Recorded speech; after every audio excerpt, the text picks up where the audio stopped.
Hello welcome back to Chaitanya's education. मैं हूं मंत श्रीवास्तव और आप लोग देख रहे हैं the complete CHN cyber security course. ये हमारे the complete CHN cyber security course का 10th मॉड्यूल है। इस मॉड्यूल में हम लोग बात करने वाले हैं सेशन हाईजैकिंग के बारे में एंड ये सेशन हाईजैकिंग का पार्ट 2 है। इसमें हम लोग बात करने वाले हैं नेटवर्क लेवल सेशन हाईजैकिंग के बारे में। तो चलिए शुरू करते हैं। आई होप आप लोगों ने पार्ट 1 देख लिया और सेशन हाईजैकिंग, तो डायरेक्ट हम लोग नेटवर्क लेवल से ही स्टार्ट कर सकते हैं। तो सबसे पहले जानते हैं सेशन हाईजैकिंग क्या होता है। सेशन हाईजैकिंग मतलब है जो भी एक एक्टिव कनेक्शन चल रहा है या एक एक्टिव सेशन है किसी भी क्लाइंट एंड सर्वर के बीच, उस सेशन को हम लोग हाईजैक करके एंड वहाँ से डेटा निकालें या डेटा गेन करें, इसको बोलते हैं सेशन हाईजैकिंग।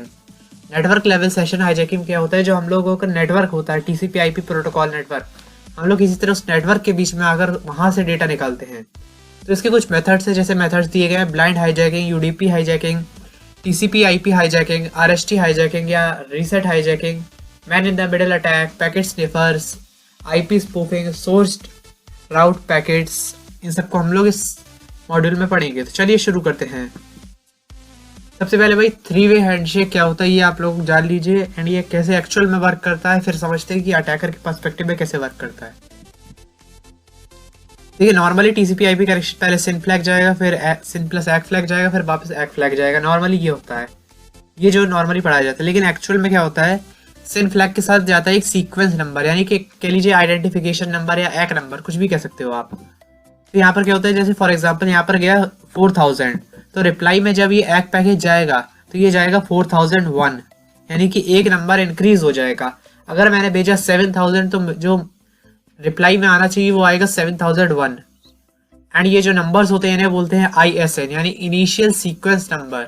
सर्वर की तरफ से ये भेजे जाते हैं एंड इन्हीं के अकॉर्डिंग डिसाइड होता है कि ये जो कोई भी पैकेट है वो एक्चुअल पैकेट है या फेक पैकेट है।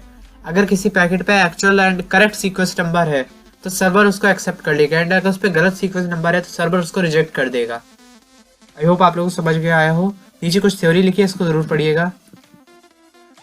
फिर आता है TCP IP hijacking. TCP IP hijacking work कैसे करता है, ये भाई वर्क करता है स्पूफ पैकेट्स के थ्रू, यानी कि भाई पैकेट्स है उस पर अगर हम लोग प्रिडिक्शन कर लिया, किसी तरह से हम लोग ये पता कर ले कि भाई जो नेक्स्ट सीक्वेंस नंबर है वो क्या होगा।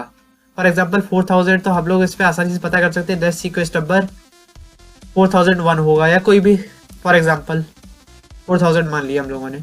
जब सोर्स नंबर हम लोगों को मिल गया, सीक्वेंस नंबर मिल गया, अब हम लोग उसी नंबर का यूज़ करके कनेक्ट कर सकते हैं अपने सर्वर के साथ। लेकिन अब यहाँ पे प्रॉब्लम क्या होती है, यहाँ पर एक बहुत बड़ा इशू है टीसीपी आईपी हाईजैकिंग में, कह लीजिए या पूरे नेटवर्क लेवल हाईजैकिंग में, वो है ये, यानी कि भाई attacker must be on the same network as the victim. यानी कि भाई अगर आपको नेटवर्क लेवल पर एक्सेस करनी है, नेटवर्क लेवल पर हाईजैक करना है, तो आपका और जो अटैकर का नेटवर्क है, मतलब विक्टिम का और जो अटैकर का नेटवर्क है वो सेम होना चाहिए। Same router, same wifi connection, यानी कि आप एक ही कंपनी में होनी चाहिए या फिर एक ऑर्गेनाइजेशन में होनी चाहिए, तभी ये वर्क कर सकता है, अनलेस ये वर्क नहीं करेगा। नीचे डायग्राम के थ्रू आप और बेटर समझेंगे तो इसको समझिए। एंड वीडियो में अगर आपको लग रहा है कोई स्लाइड जल्दी हो जा रही तो आप उसको पॉज करके दोबारा से ध्यान से भी पढ़ सकते हैं। फिर आता भाई टीसीपी आईपी हाईजैकिंग प्रोसेस कैसे होता है। भाई सबसे पहले तो भाई हम लोग कनेक्शन को स्पूफ करेंगे, यानी इसमें स्निफ करेंगे, सीक्वेंस नंबर वगैरह प्रेडिक्ट करेंगे। लेकिन ज़रूरी नहीं कि हर बार जो हम लोग सीक्वेंस नंबर प्रेडिक्ट करें वो सही है, ठीक है। सीक्वेंस नंबर या किसी भी चीज़ को प्रेडिक्ट करना ये हिट एंड ट्रायल या ट्रायल एंड एरर मेथड है, ये हर बार सही हो, ये ज़रूरी नहीं, कोई चांस नहीं कि हर बार सही हो जाए। तो ये प्रैक्टिस एंड एक्सपीरियंस से आ जाता है भाई कि ये सीक्वेंस नंबर सही हो सकता है, नहीं हो सकता है, ये धीरे धीरे करने से आएगा, एक बार में कोई भी नहीं सीख जाता है। फिर आता है जब भाई आपको सीक्वेंस नंबर वगैरह प्रेडिक्ट कर लिए, फिर आप पैकेट्स को स्पूफ करिए। पैकेट्स को स्पूफ करने के बाद भाई आप विक्टिम की मशीन को स्पूफ करिए, अपने आईपी एड्रेसेस वगैरह सब कुछ चेंज कर लीजिए। फिर क्या होता है भाई, जब आप सब कुछ अपना चेंज वगैरह करेंगे तो जो ओरिजिनल सर्वर होगा उसे लगेगा कि जो ओरिजिनल विक्टिम है उसकी बजाय वो डेटा आपको सेव कर देगी, जिस वजह से जो उनका कनेक्शन है वो हैंग हो जाएगा, कनेक्शन डिसिंक्रोनाइज हो जाएगा। एंड जैसे ही कनेक्शन डिसिंक्रोनाइज होगा, अब आपको उसके कनेक्शन पे स्टैब्लिश मिल गई। अब आप क्रोनोलॉजी समझिए। सबसे पहले भाई कनेक्शन स्टैब्लिश किया जाएगा या फिर नेटवर्क को स्निफ किया जाएगा, फिर आईपी को या फिर कह लीजिए सीक्वेंस नंबर्स को प्रेडिक्ट किया जाएगा, फिर स्पूफ पैकेट क्रिएट किया जाएगा, फिर कनेक्शन को डिसिंक्रोनाइज किया जाएगा, फिर खुद करेक्ट किया जाएगा। अब इस क्रोनोलॉजी को समझिए, ऐसे ही वर्क किया जाएगा। भाई IP spoofing, source routed packets क्या होता है भाई, इसको समझते हैं। भाई सोर्स राउटेड पैकेट का यूज क्यों किया जाता है पहले समझ लेते हैं। भाई इसका यूज किया जाता है किसी भी नेटवर्क पर अनऑथोराइज्ड एक्सेस करने के लिए, क्योंकि भाई जो आईपी एड्रेस वगैरह है वो ओरिजिनल ट्रस्टेड होस्ट का आईपी एड्रेस है, जिस वजह से जो हम लोगों का सेंडर होगा उसको लगेगा भाई हम तो ओरिजिनल सिस्टम पर भेज रहे हैं, बट डेटा एक्चुअल में अटैकर के सिस्टम पर जा रहा है। तो इसका यूज़ कैसे किया जाता है भाई? इसका यूज़ किया जा सकता है भाई पैकेट्स क्रिएटर टूल्स के थ्रू, जैसे हम लोगों ने नेटवर्क वाले फेज में पढ़ा था, लेकिन इसको हम लोग आगे और ध्यान से पढ़ेंगे।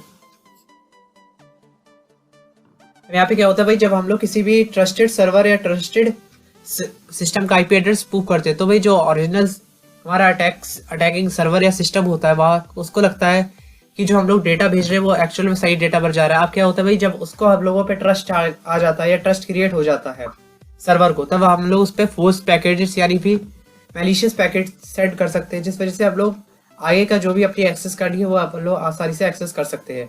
लेकिन जो सेशन हाईजैकिंग प्रोसेस है ये मेनली यूज़ की जाती है इन्फॉर्मेशन गैदरिंग के लिए। इसका आप डायरेक्ट कुछ भी हैकिंग का पर्पस नहीं होता, यहाँ पे सिर्फ आप इन्फॉर्मेशन गैदर करते हैं एंड उस इन्फॉर्मेशन का यूज़ करके आप आगे कुछ भी हैक कर सकते हैं। तभी आरएसटी हाईजैकिंग का मतलब होता है रीसेट पैकेज हाईजैकिंग।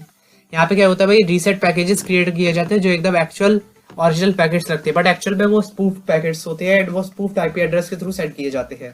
तो इसको हम लोग कैसे समझेंगे, ध्यान से नीचे डायग्राम में देखते हैं। सबसे पहले भाई एक नॉर्मल कनेक्शन इस्टेब्लिश होता है विक्टिम और सर्वर के बीच, फिर सर्वर रिस्पॉन्ड देता है वापस। अब यहाँ पर विक्टिम रिस्पॉन्ड देना चाहिए, लेकिन यहाँ पे क्या हो रहा है, जो हमारा अटैकर था उसने इसी सर्वर का आईपी एड्रेस कॉपी कर लिया। यानी फॉर एग्जांपल ये जो आईपी एड्रेस था 192.168.0.200 इसी को स्पूफ कर लिया एंड अब यही एज अ सर्वर वर्क कर रहा है। अब जो भी अटैकर वगैरह बाकी के पैकेट्स वगैरह होंगे वो यहाँ से यहाँ ट्रांसमिशन होगा। अब विक्टिम को लगेगा कि वो तो सर्वर को भेज रहा है बट एक्चुअल में जा रही है पैकेट सब अटैकर को। अब आता है ब्लाइंड हाईजैकिंग का मतलब ही पता चलता है भाई कि हम लोग कुछ देख नहीं सकते, आप लोग इस पर दिखेगा नहीं, तो इसको ध्यान से डायग्राम की मदद से समझते हैं भाई। सर्वर और विक्टिम की पहले से ही कनेक्शन स्टैब्लिश हो चुका है यहाँ पर। अब क्या होता है भाई कि जो विक्टिम है उसने रिस्पॉन्ड भेजा या कोई पैकेट भेजा, लेकिन वो पैकेट डायरेक्ट सर्वर तक नहीं गया, वो गया अटैकर के सिस्टम पर। किसी भी तरह से उसने स्पूफ वगैरह या man in the middle track करके अपने सिस्टम पर पैकेट मंगाया। अब उस पैकेट को अपने अकॉर्डिंग चेंज किया एंड उसको सर्वर पर भेज दिया। अब इसको ब्लाइंड हाईजैकिंग इसलिए कहा जाता है क्योंकि यहाँ पे आप लोग चेंजेस तो कर सकते हैं, लेकिन अब जो रिस्पॉन्स मिलेगा वो रिस्पॉन्स सिर्फ विक्टिम तक जाएगा, उसको अब यहाँ पर अटैकर नहीं देख पाएगा, इसलिए इसको कहते हैं ब्लाइंड हाईजैकिंग। फिर आता है भाई man in the middle attack या MITM, और इसका यूज करेंगे भाई हम लोग forced ICMP and ARP spoofing. ICMP यानी कि internet control message protocol and ARP का मतलब है एड्रेस रेजोल्यूशन प्रोटोकॉल। इन प्रोटोकॉल्स के बारे में नीचे कुछ डेफिनेशंस वगैरह दी हैं, इन्हें आप पढ़ सकते हैं। फिर भी हम लोग यहाँ पे समझते हैं यहाँ से क्या होता है भाई, फेक IPMP या कह लीजिए मैलिशियस IPMP रिक्वेस्ट भेजी जाती है। देखिए IPMP है क्या, ICMP है क्या? ICMP में होता क्या भाई, जो इंटरनेट कंट्रोल मैसेज प्रोटोकॉल है, यहाँ पे क्या होता है, कोई भी सर्वर या वेबसाइट वगैरह में कोई एरर आता है जिस वजह से वो अनअवेलेबल हो जाती है कुछ टाइम के लिए, तो कोई भी उस पर रिक्वेस्ट करता है या कोई भी उसको पिंग करता है, तो जो सर्वर होता है वो उस पर ICMP प्रोटोकॉल के थ्रू रिस्पॉन्स कर देता है कि भाई ये सर्वर या ये सर्विस अभी कुछ टाइम के लिए अनअवेलेबल है। लेकिन यहाँ पर क्या होता है, यहाँ पर इसका यूज़ किया जाता है man in the middle attack में। जिससे क्या होता है, जो ओरिजिनल कोई भी सर्वर वगैरह कुछ डिसेबल या कोई भी एरर नहीं है, बट एक्चुअल में हम लोगों ने उसको कर दिया एरर। फॉर एग्जांपल दो विक्टिम है, दो विक्टिम के बीच में आ गया एंड मैंने बोल दिया भाई एक विक्टिम के करेक्शन इस्टेब्लिश या जो हुआ था वो करेक्शन किसी वजह से लॉस्ट हो गया।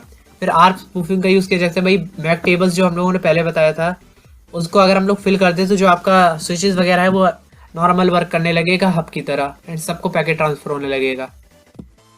फिर आता है UDP हाईजैकिंग। UDP का मतलब है यूजर डेटाग्राम प्रोटोकॉल। यहाँ पर क्या होता है भाई, यहाँ पर डायग्राम से समझते हैं। सबसे पहले जो क्लाइंट है उसने जो भी कनेक्शन वगैरह सर्वर था उसको एक UDP रिक्वेस्ट भेजी, लेकिन अब यहाँ पे क्या हो रहा है, UDP रिक्वेस्ट तो गई लेकिन वो पहुंचनी चाहिए क्लाइंट तक, लेकिन क्लाइंट तक नहीं गई। अब वो कहाँ गई, वो गई अटैकर तक। अटैकर ने अपने अकॉर्डिंग उसको क्राफ्ट करके फिर भेजा क्लाइंट तक। इसका अटैक किया जाता है भाई man in the middle attack. ये सब man in the middle attack के लिए है। सेशन हाईजैकिंग में ज्यादातर एक ही अटैक होता है, man in the middle attack. फिर भाई कुछ सेशन हाईजैकिंग के टूल्स हैं, जा प्रॉक्सी या कह लीजिए ZA प्रॉक्सी। इसका नाम है भाई Z अगेंस्ट प्रॉक्सी या Z अटैक प्रॉक्सी, आप जो भी बोलना चाहें। ये OWASP ने क्रिएट किया। OWASP का फुल फॉर्म है open web application security project. अगर आप लोग वेब एप्लीकेशन से पहले से ही रिलेट करते हैं तो आप लोगों को इसके बारे में पता होगा, लेकिन हम लोग इसका OWASP थोड़ा सा उतना ज़्यादा फंक्शनिंग वगैरह नहीं है OWASP के इस टूल में, तो हम लोग यहाँ पर यूज़ करेंगे बर्फ सूट का। ये आप लोगों को प्रैक्टिकल सेक्शन में मिल जाएगा। बर्फ सूट का यूज़ करेंगे क्योंकि इसमें ज़्यादा फीचर्स वगैरह, ज़्यादा टूल्स अवेलेबल हैं as compare to wasp, ZAP या कह लीजिए ज़ाप्रॉक्सी के कंपेयर में। इसे जिसका आप यूज़ कर सकते हैं, लेकिन मैं आपको रिकमेंड करूँगा कि आप बर्फ सूट का यूज़ करें या फिर ज़ाप्रॉक्सी का यूज़ करें। लेकिन अगर आप एक्चुअल में कुछ मतलब अच्छे से परफॉर्म करना चाहते हैं तो आप बर्फ सूट का ही यूज़ करें। बर्फ सूट का यूज़ कैसे किया जाता है ये हम लोग अपने प्रैक्टिकल सेक्शन में भी देखें। एंड अगर आपको बर्फ सूट, एनमैप, मेटास्प्लॉइट जैसे जितने भी ये कोर टूल्स हैं जिनका अगर आपको प्रैक्टिकल में actual real life penetration testing use देखना है, इसके भी फ्यूचर में कोर्सेज हमारे वेबसाइट पर अवेलेबल होंगे।